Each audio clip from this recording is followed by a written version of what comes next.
हरिहर घर के बाहर बड़ी बेचैनी से टहल रहा है क्योंकि उसकी बीवी घर के अंदर दर्द से तड़प रही है। उसकी बीवी बिमला पेट से है और कमरे के अंदर उसकी डिलीवरी हो रही है। कमरे के अंदर सिर्फ दाई माँ और गांव की 2 औरतें मौजूद हैं। हरिहर बहुत टेंशन में है। ना जाने क्या होगा, मुझे तो बड़ी घबराहट हो रही है। अगर कुछ बुरा हुआ तो। तभी कमरे के अंदर से छोटी बच्चियों के रोने की आवाज आती है। हरिहर और बिमला को 2 जुड़वा बेटियां होती हैं। हरिहर की आंखों में आंसू आ जाते हैं। वो कब से एक बेटी चाहता था।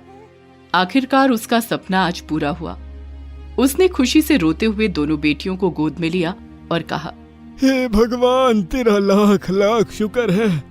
आज मेरे घर में लक्ष्मी आई है, वो भी 2-2। आज मैं धन्य हो गया। बिमला भी बहुत ज्यादा खुश है।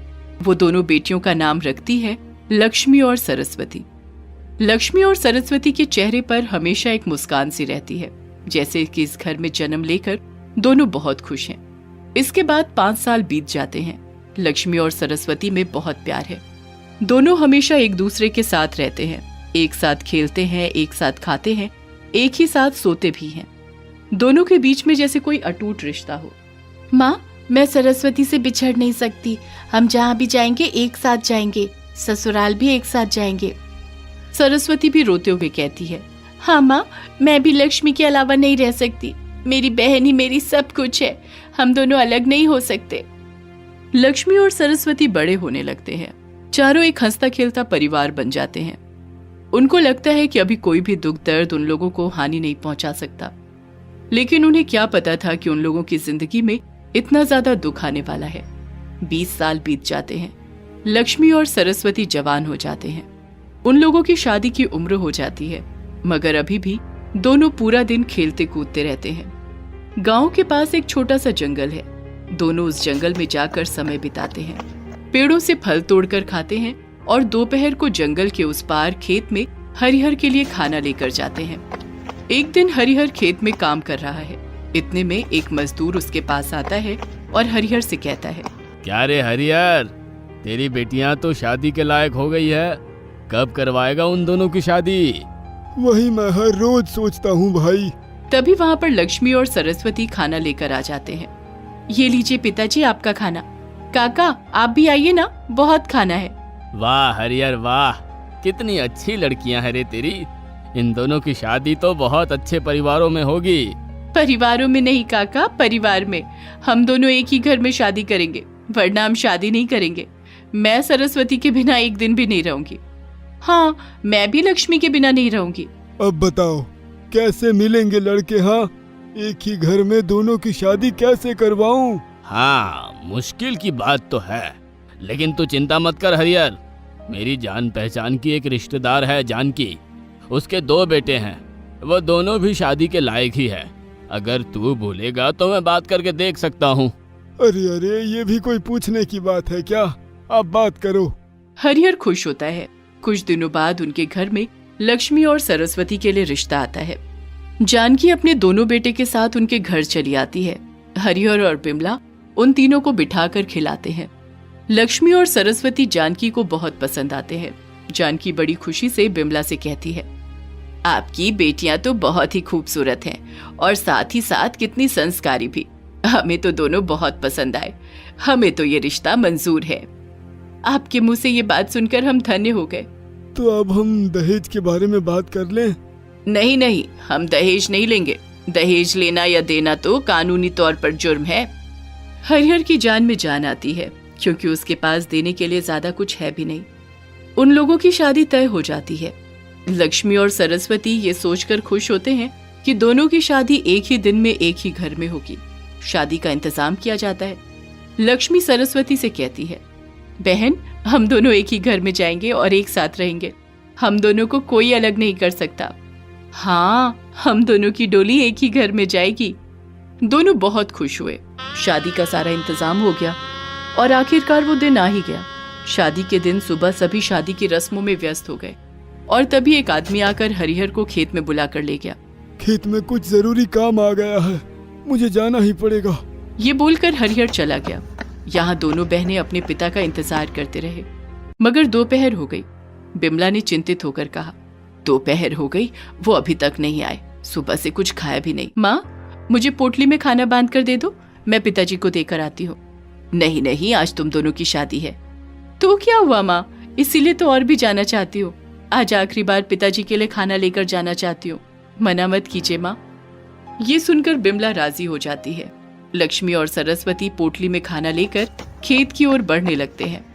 वो दोनों जंगल में पहुंच जाते हैं और तभी लक्ष्मी गलती से एक सांप के ऊपर पैर रख देती है। वो सांप गुस्सा होकर लक्ष्मी को डस लेता है।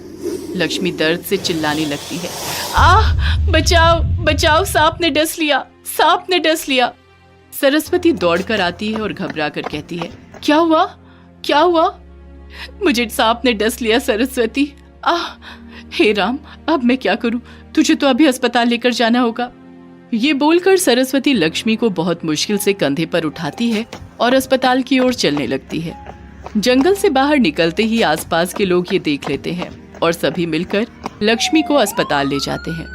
लक्ष्मी की हालत बुरी से बदतर हो जाती है।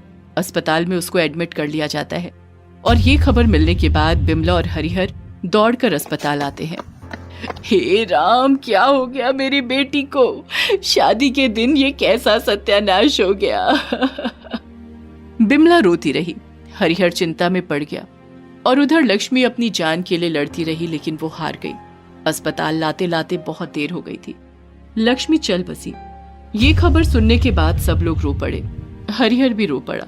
हाय मेरी बेटी, मेरी प्यारी बेटी, ये क्या हो गया?